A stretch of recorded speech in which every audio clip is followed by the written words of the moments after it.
Hey y'all, welcome to Cute Tweets. This is the first episode.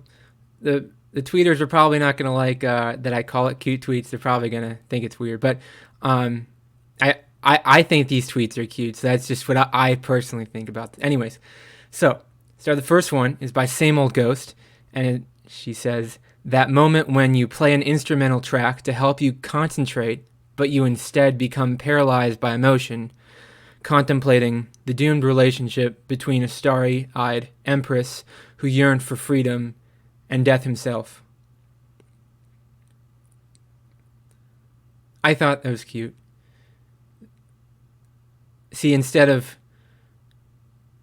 concentrating, you become paralyzed by emotion, and you think about the starry-eyed empress who yearned for freedom and death himself. So I wonder why the starry-eyed empress wanted death himself. He doesn't seem to be a very enjoyable fellow, but I become paralyzed with emotion too sometimes. I understand what she's saying, and I thought it was interesting, and yeah, I thought it was interesting. That good tweet. Is it one good tweet? This one's by Icona. Astonishing how many creepy men have the gall to slide into much younger women's DMs despite not being in possession of a seaside manor house run by a malevolent governess and haunted by the spectral presence of their first wife. So, yeah, most guys that slide into younger women's DMs do not have a seaside manor. Which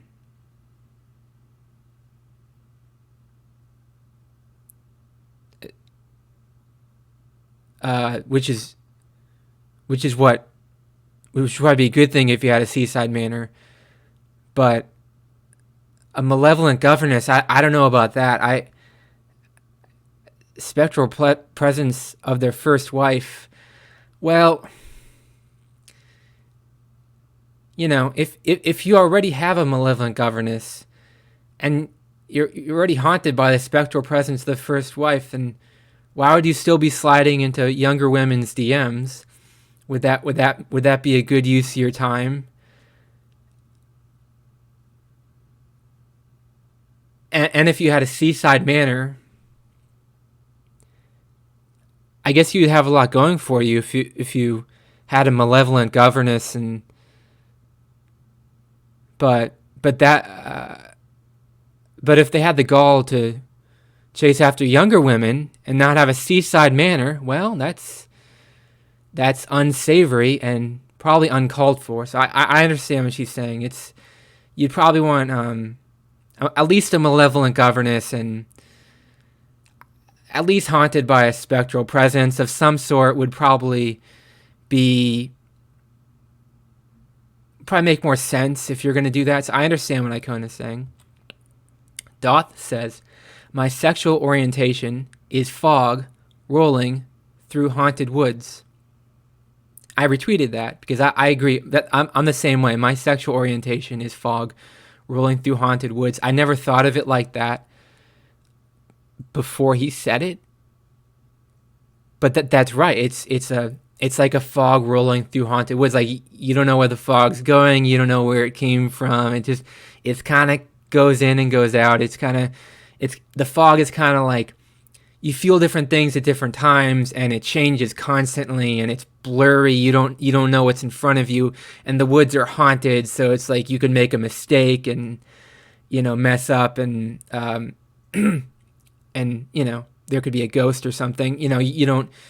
So I understand what he means by his sexual orientation is a fog rolling through haunted woods. I'm kind of the same way. I think that's a good way to put it. I'm a lot of different things in a lot of different ways, and he's probably the same way. So we're alike in that way, me and Doth. Megan, I can't pronounce her last name. Megan Rebecca. It's perfectly acceptable to rethink his marriage proposal when you visit his beautiful estate in Derbyshire. He turns from an enormous bear into a handsome prince. You learn he has a creepy Gothic manor house, even if his previous wife, if his previous wives all died suspiciously. You learn he has a creepy Gothic manor house, even if his previous wives all died suspiciously. Okay, so when you're rethinking somebody's marriage proposal, okay, see, when you visit his beautiful estate in Derbyshire, that wouldn't make you visit his marriage proposal unless, like, that by a beautiful estate in Derbyshire wouldn't be enough to make you rethink the marriage, I don't think. But turns from an enormous bear into a handsome prince, you know, I don't completely get that. So you would want to marry an enormous bear, but when he turns into a handsome prince, you're not into that. You're not into the handsome prince. You liked it better when he was an enormous bear. I guess some girls like guys who are big and berry and hairy, and I could see that. I could see guys. I could see girls and guys who like guys who look like a bear or are a bear. And handsome prince, yeah, that's kind of cliche. Like, you don't really want a handsome prince when you can have an enormous bear. And do you really want him to have a beautiful estate if he's an enormous bear? Wouldn't you want to live in the forest or like a cave or like a mountain or something? You learn he has a creepy Gothic manor house, even if his previous wives all died suspiciously. So, some of these lines confuse me. I think they're really interesting, but they confuse me. So it's perfectly acceptable to rethink his marriage proposal when you learn he has a creepy Gothic manor house.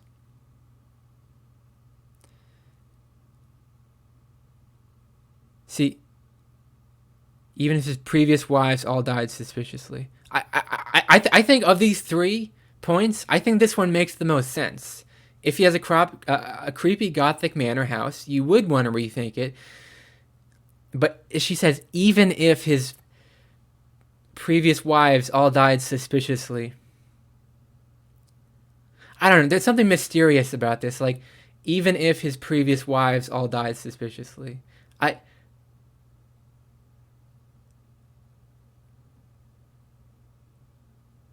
Yeah, yeah. I think that point makes more sense than his beautiful estate in Derbyshire turns into an enormous bear into a prince. I think the third point makes the most sense from a logical point of view.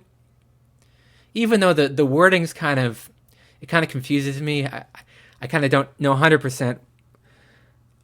Even if the phrase even if his previous wives all died suspiciously, I'm kind of I get it, but I kind of don't completely understand. It's kind of going over my head. But anyways, I feel like there's an inside joke that I'm not completely getting, but that's okay. I'm pretty dumb, so that makes sense.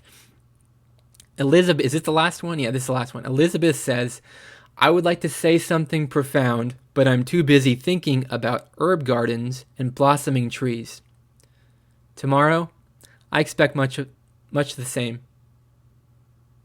I agree. I completely agree with Elizabeth here. I would like to think of something profound, but I do like thinking about herb gardens. I actually volunteer at a local herb garden in my community.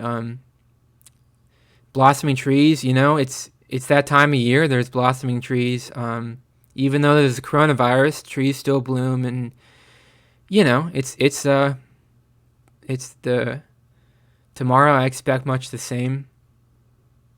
It's difficult to say something profound when you have beautiful environments all around you, when you have so much to consider, so much wonder in the world to think about. I agree. It's difficult to say something profound, and tomorrow is probably going to be the same thing. I'm probably not going to think of anything interesting to say tomorrow either. But she at least wrote this down, so it's more interesting than anything I could think of. But herb gardens and blossoming trees. I love thinking about herb gardens and blossoming trees.